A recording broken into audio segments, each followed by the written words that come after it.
Hello everyone, and welcome to the finals of the OSS 2019 reunion tournament. The second one, the one that happened Sunday, January 27, 2019. The map is Coalition Shipyard, and have you guys listen to my band yet on Spotify, get our monthly plays up, and if you want to support this channel, hit me up on my Patreon or buy at least one song from my band in the links down in the description down below. Let's see who the players are. We got the one, the only Polarbearz spawning in as the White Cybran Commander, dropping down a double land factory opener. White Cybran, usually he is the orange UEF. What is going on here? What has happened to the Polarbearz? And let's see who his opponent is. Well, we should know because we've been following the tournament. We got Hope spawning in as the orange Aeon Commander, dropping down an air factory and a land factory after eco, which is an interesting thing to do. Well, it's actually not interesting. It's pretty standard. But then again, he might have dropped this down after one. Well, let's see his build. Yeah, it looks like he dropped it down after one mass extractor, and then this guy right here, this engineer, built the rest. So he's going double land, single air, and Polarbearz is going double land. Looks like maybe even heavy eco. We shall see how it goes. Let's speed it up.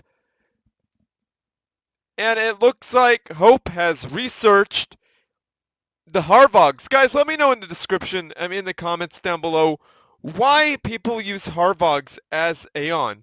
I know they're fast and very, very powerful, but don't they deviate from what Aeon is really, really strong, what they're really known for? Which is teleport, right? So please let me know, guys, what that is all about. An anti-air tower, nicely done there by Hope, forcing an anti-air tower there. Only one air factory forced that anti-air tower. That is 200 mass done, but Polarbearz figured it out, and he decided not to build another anti-air tower. Oh, he did build an anti-air tower. Oh, goodness, that's 400 mass in the toilet. But due to Polarbearz' heavy eco, it doesn't really matter. Polarbearz still has a third land factory to Hope's 4. Yeah, I think that's what's happening. He's got... No. Hope has 3 land factories. He only has 4 factories. He's not using his air factory, which I do not agree with. It's good as a scout. He's got a scout over there, which is a good thing. But it looks like... How does Polarbearz have more units than... Huh. You know, theoretically, since Hope has had... Well, no. Polarbearz has had 2 factories since the beginning. And I think that's how that happened. Because Polarbearz was ahead on factories, just behind on air factories. He had 2 land factories there very, very fast. Interesting point defense. Not supported by a factory. And against Brackman fire, this could go down very quickly. Now, these bots are used to circumvent the Brackman fire, then alright, I get it.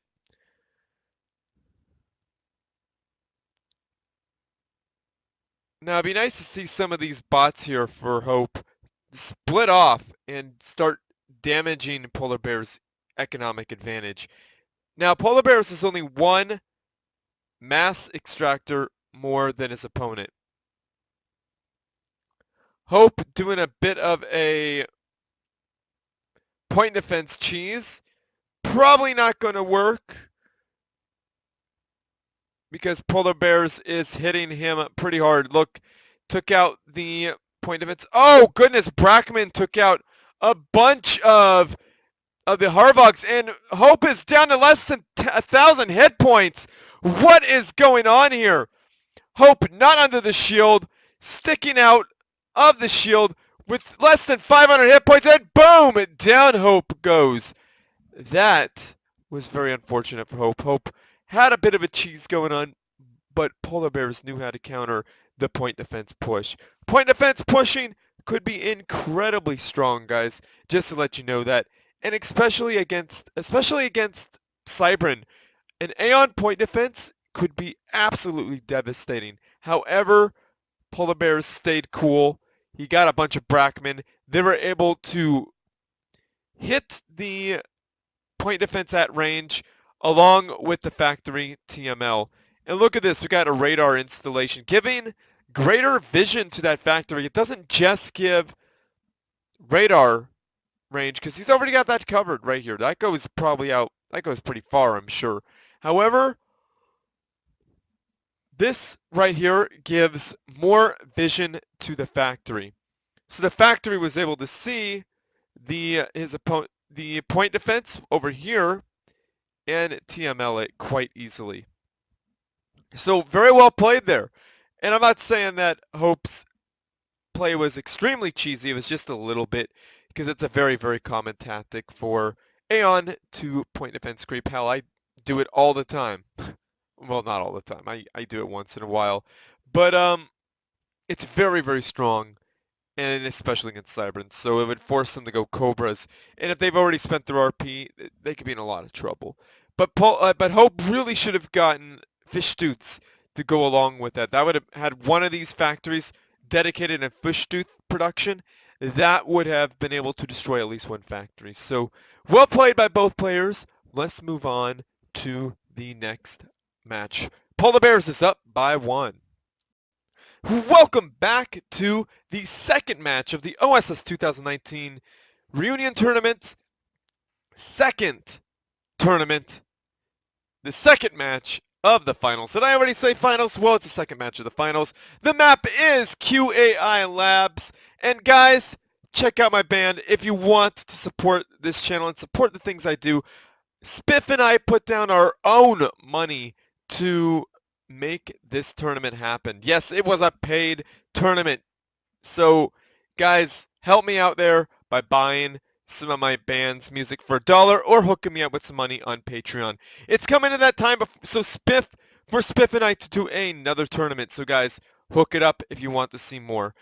And our players are, we got the one, the only Polarbearz going as customary orange UEF commander, dropping that in air factory first and then getting some eco. He's getting that scout out before he's getting that eco. And his opponent, we got Hope, spawning in as the purple Aeon commander. Ooh, did my voice, I think I got a little roughness in my throat. Spawning in as a purple Aeon commander, dropping down an air factory first, and then getting some eco and a land factory. So that is going to be interesting. Of course, you can see Polarbearz has his Wasp up just a mere few seconds sooner. So it looks like Hope was able to scout and Polarbearz was too. I don't think either of their scouts have been killed.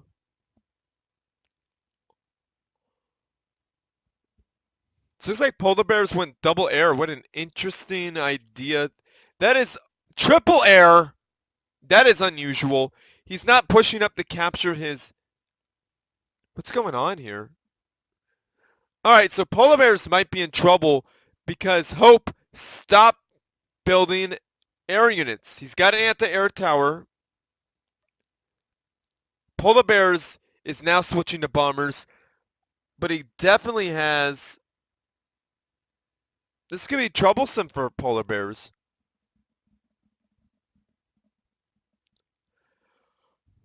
And Hope doing an AA creep. This is a very strong thing to do against your opponent if they go all air.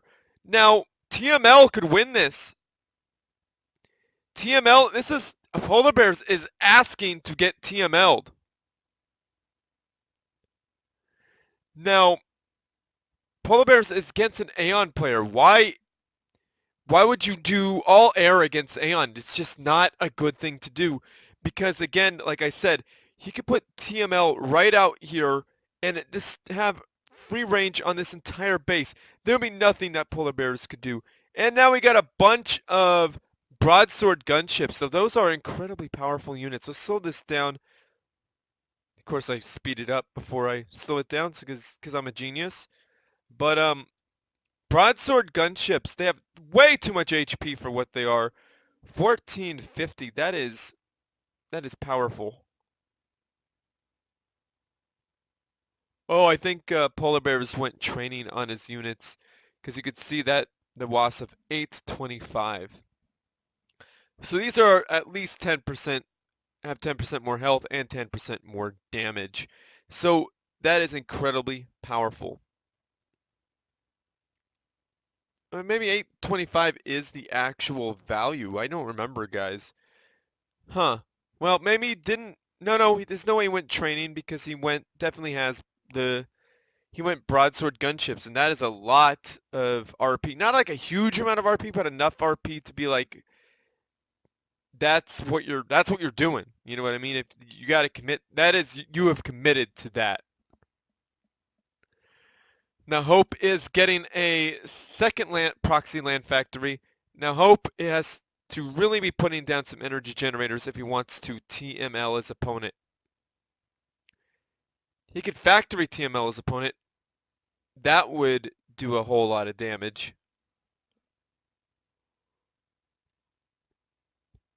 I think Polar Bears is going for a snipe, to be honest with you. Because he's got a whole bunch of broadswords stacked together right there. And that's a lot of damage in a small little area. Polar Bears is able to keep this mass extractor alive. Look at that, guys. That is ridiculous.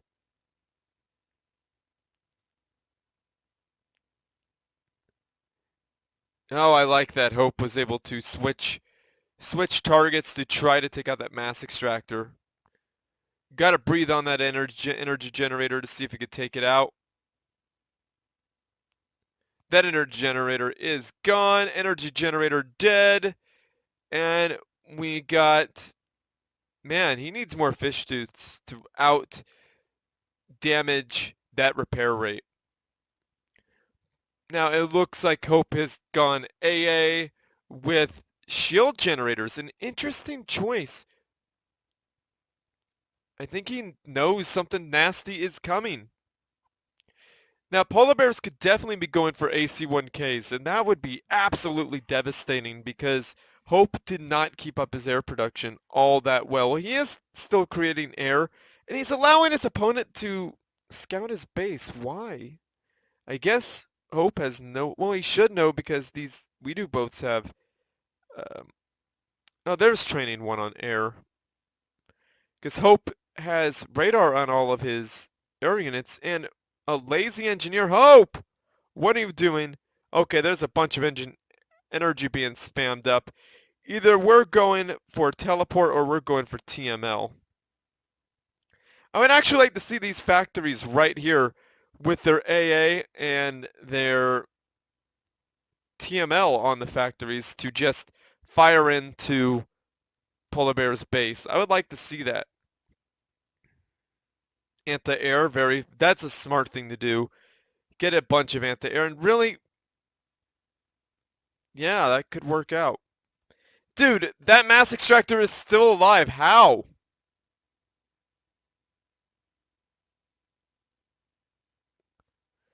Now, these gunships are getting rather close. They seem rather restless.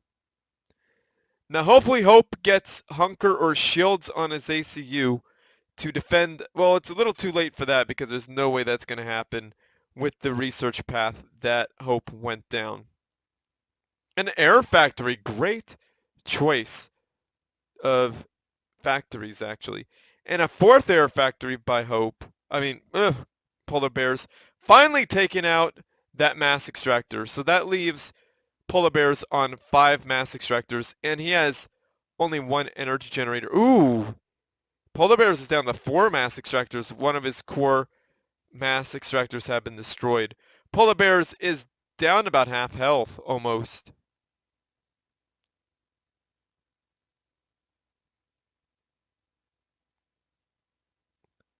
Research build cost, huh? Okay, so he's going down the air route. Hola. Wonder why he's... Oh, he's gonna drop all those units on... He's gonna drop the units on polar bears.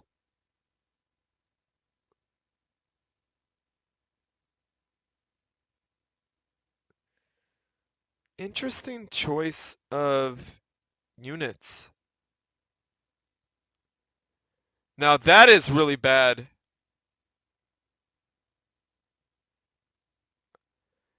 That was... That's not good. Hope is now in a lot of trouble.